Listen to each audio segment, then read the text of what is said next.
Lunes ng umaga. Ang hangin sa loob ng campus ay napakabigat na tila ba may napaparating na bagyo. Balitang-balita na sa buong eskwelahan ang pagka-aresto sa tech team ng ama ni Anne. Pero ang mas pinag-uusapan ng lahat kung paano pumasok si Anne na wala ng kanyang mamahaling sasakyan, walang kasamang bodyguards at suot ang isang simpleng uniforme na halatang na hindi man lang natsambula ng maayos. Habang naglalakad si Anne sa gitna ng hallway, lahat ng mata ay nakatitig sa kanya. Ang dating reyna ngayon ay tila isang kriminal na hinatulan ng lipunan. At sa dulo ng hallway, nakatayo si Leia, kalmado, hawak ang lumang libro at tahimik na nagmamasid. Leia, hayop ka. Ikaw ang sumira sa buhay namin. Ikaw ang nagpakulong sa tech team ni Daddy. Bitawan mo ako, Leia. Harapin mo ko. Akala mo ba kung sino kang santo? Guys, makinig kayo. Ang babae yan, peke yan. Siya ang nagak sa pamilya namin. Siya ang nagdakaw ng lahat ng yaman namin para mapasapan ng eskwelahan ko. Isang kriminal ang kasama niya sa classroom. Anne! Ang lakas pa rin ng boses mo kahit wala ka ng stance. Akala ko ba natuto ka na kagabi? Hindi ako matatakot sa'yo. Pulis ang dapat tumuli sa'yo. Ni-Redal NBA ang mga tawa namin dahil sa'yo. Inagaw mo ang lahat sa amin dahil inggit mo sa buhay ko. Inggit, Anne?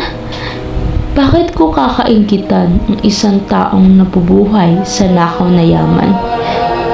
Tingnan nyo ang mga screen nyo ngayon. I-check nyo ang official forum ng school natin. Sa isang iglap, sabay-sabay nang tumutunog ang mga telepono ng bawat estudyante. Sa hallway, doon lumabas ang isang live dashboard, ang mga transaction kung paano kinukurakot ng ama ni Anne ang mga tuition fees ng mga estudyante para ibili si Anne ng mga branded na bag, mga sapatos at mga luho niya. Kasama rin doon ang audio recording kagabi kung saan inutusan ni Anne ang mga black hat hackers na i-delete ang records ng mga scholars ng eskwelahan. Hindi ko inakaw ang yaman mo, Anne. Ibinalik ko lang sa mga totoong nagmamay-ari. Ang eskwelahang ito ay itinayo ng nanay ko para sa mga gustong mag-aral ng tapat. At ikaw, ginamit mo ang pera ninakaw ng tatay mo para apihin ang mga taong mas masipag sa'yo. Sino ngayon ang totoong kriminal, Anne? Hindi. Hindi ito maaari. Peke yan. Peke ang mga dokumentong yan. Kagabi, binigyan kita ng pagkakataon na pumasok bilang isang simpleng scholar. Pero mas pinili mong gumawa ng eskandalo.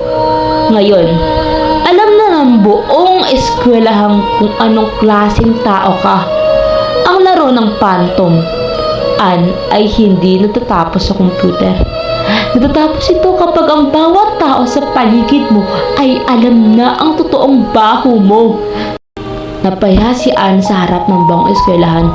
Ang mga dating kaibigan na sumasama sa kanya kapag mayaman siya, ngayon ay tinulukuran na siya at diring-diri sa kanyang presensya.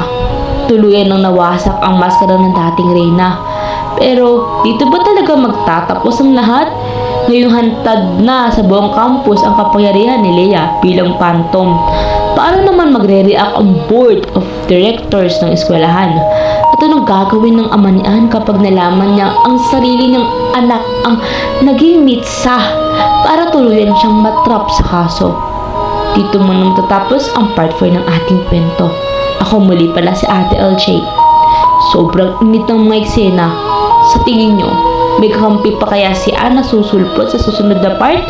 O ito nang tuluyang katapusan ng kanyang paghahari?